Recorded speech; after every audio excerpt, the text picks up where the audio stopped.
adanya perubahan dari uh, asumsi outlook ekonomi yang juga berdampak kepada revisi kita terhadap target ISG di tahun 2025. Jadi memang tahun 2025 ini akan menjadi tahun yang berat bagi global yang juga akan berdampak besar pada Indonesia, dan kita melihat perang dagang saat ini tuh lebih akan dampaknya akan lebih buruk dibandingkan dengan tahun 2018 karena eh, penerapan tarif yang dilakukan oleh Amerika Serikat itu lebih luas, mencakup semua negara, semua barang-barang impor ya, yang dikenakan baseline 10%, di mana di 2018 itu tidak ada. Dan sampai saat ini sendiri antara Amerika Serikat dan China masing-masing memberikan tarif yang cukup besar. Next.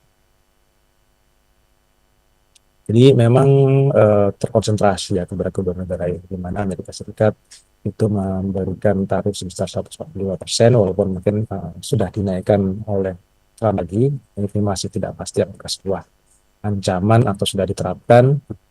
Sudah ancaman dari Trump tersebut lebih dari 200%. Sementara Amerika Serikat sendiri,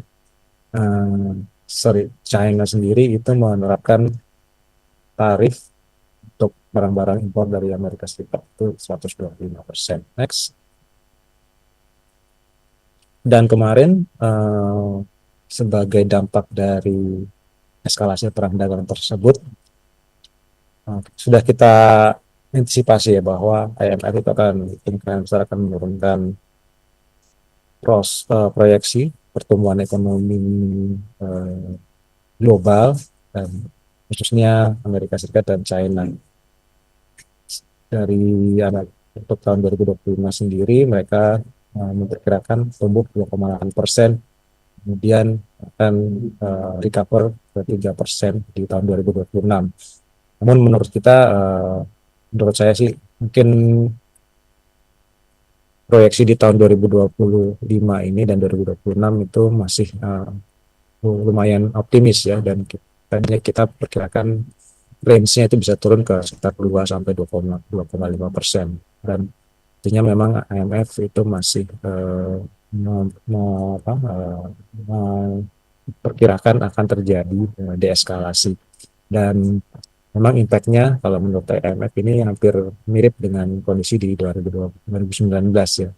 Jadi 2019 memang lambat, angkanya similar 2,8%. Namun memang impact-nya itu mereka perkirakan tidak lebih buruk dibandingkan dengan 2018 dan 2019, karena pada saat perang dagang 2018 tersebut pertumbuhan ekonomi global itu turun dari 3,6 ke 2,8%. Sementara kalau saat ini IMF memperkirakan hanya akan melambat dari 3,2 ke 2,8%, atau dengan kata lain perlambatannya itu tidak sesignifikan di tahun 2018 dan 2019.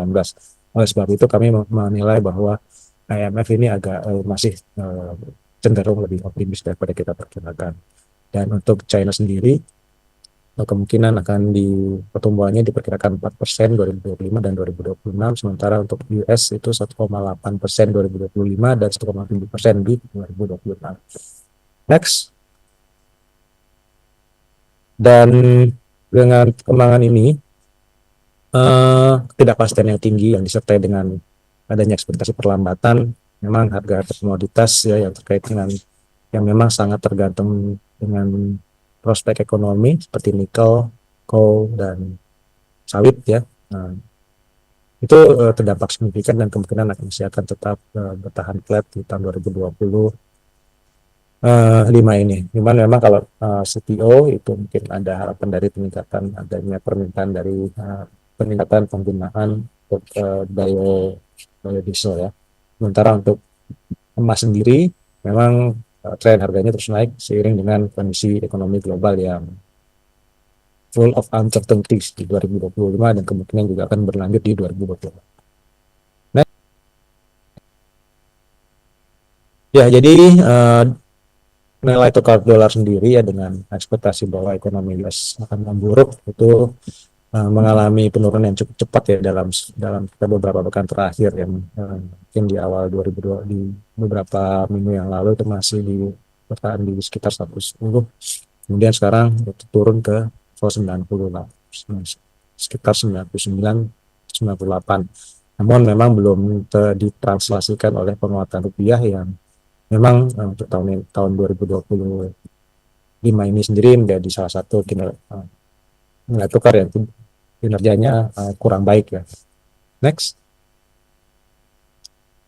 Dan memang kinerja yang kurang baik ini menyebabkan Bank Indonesia itu secara aktif melakukan intervensi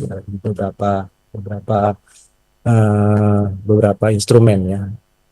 Ada apa yang disebut dengan triple intervention yang diterapkan di pasar spot yang secara langsung dilakukan intervensi, kemudian juga di pasar derivatif domestik non deliverable forward ya. Kemudian juga mereka melakukan intervensi di pasar obligasi guna untuk menahan fluktuasi tetap stabil, dan sepertinya memang obligasi yield 10 year itu masih dicoba ditahan di bawah level 7%. Selain itu beberapa kebijakan lainnya memang yang kita lihat cukup efektif ya dalam menahan rupiah untuk berada di kisaran di bawah 17.000. Next. Dan arus modal asing keluar memang terjadi cukup cepat terutama di equity market. Memang dengan adanya kerjasama koordinasi antara pemerintah dan Bank Indonesia sehingga mempertahankan dari sisi daya tarik obligasi atau SDN sehingga tidak terjadi keluar arus modal asing keluar yang sesignifikan di pasar saham. Next. Dan ya seperti saya sampaikan tadi ya bahwa Bank Indonesia mungkin nanti ini juga dijelaskan oleh Bella secara lebih detail sesuai ekspektasi mempertahankan suku bunga di 5,75%, dan sepertinya di bulan Mei kita perkirakan juga hampir dapat dipastikan akan tetap ditahan di 5,75 ya karena adanya potensi kenaikan permintaan dari falas ya untuk kebutuhan repatriasi dividen. Mungkin lebih besar kemungkinan kita lihat ada potensi penurunan mungkin di semester 2 2025. Next. Dan situasi ekonomi sendiri sepertinya ini ditunjukkan oleh tingkat kepercayaan konsumen ya. Ketika konsumen di sepanjang kuartal 1 memang kurang baik. Ini merupakan suatu sinyal yang harusnya diperhatikan dengan cukup serius ya. Ini biasanya pada saat bertepatan dengan Lebaran, sentimen consumer confidence itu biasanya secara seasonal mengalami kenaikan, namun tidak terjadi di tahun ini. Dan apabila memang konsumsi rumah tangga yang merupakan penyumbang terbesar, kontributor terbesar terhadap perekonomian Indonesia itu mengalami penurunan ya di kuartal 1 ya, kemungkinan besar di kuartal-kuartal berikutnya itu tidak ada faktor seasonal dan kemungkinan akan melambat. Jadi memang overall kondisi ekonomi kita saat ini di 2025 mungkin tidak terlalu baik kinerjanya. Next. Dan ya pemerintah juga mungkin akan melakukan beberapa kebijakan yang untuk menstimulus konsumsi rumah tangga ya, antara lain mungkin akan dilakukan dengan berbagai bantuan sosial yang targeted ke kalangan menengah ke bawah. Namun memang di sisi lain dengan kondisi perkembangan global, ekonomi yang melambat, dan harga komoditas yang flat, ya, kecenderungan penerimaan negara itu mengalami penurunan, sehingga memang pemerintah akan lebih targeted dalam melakukan shock absorber atau mempertahankan stabilitas ekonomi di tengah tekanan global yang cukup tinggi. Next. Dan dari sisi external balance ya, surplus neraca perdagangan masih tetap terjaga. Jadi kayaknya ini harusnya angkanya sebenarnya di kuartal 1 2025 ini lebih baik dibandingkan dengan kuartal 1 2024. Dan net ekspor ya kita harapkan sepanjang kuartal 1 ini akan menyumbang kontribusi terhadap pertumbuhan ekonomi di tengah sepertinya kalau kita lihat dari household consumption, kemudian government spending, dan juga investasi yang melambat. Namun demikian memang hal ini belum mencerminkan dampak dari perkembangan global saat ini, yaitu khususnya terjadinya perang dagang. Ya. Jadi kita kemungkinan besar seperti halnya household consumption di kuartal-kuartal berikutnya, most likely sumbangan dari eksternal ini atau net ekspor itu kita perkirakan akan lebih rendah. Next. Jadi kita konklusi untuk makroekonomi kita turunkan ya forecastnya ke 4,75% ya. Dari sebelumnya di 5,02%.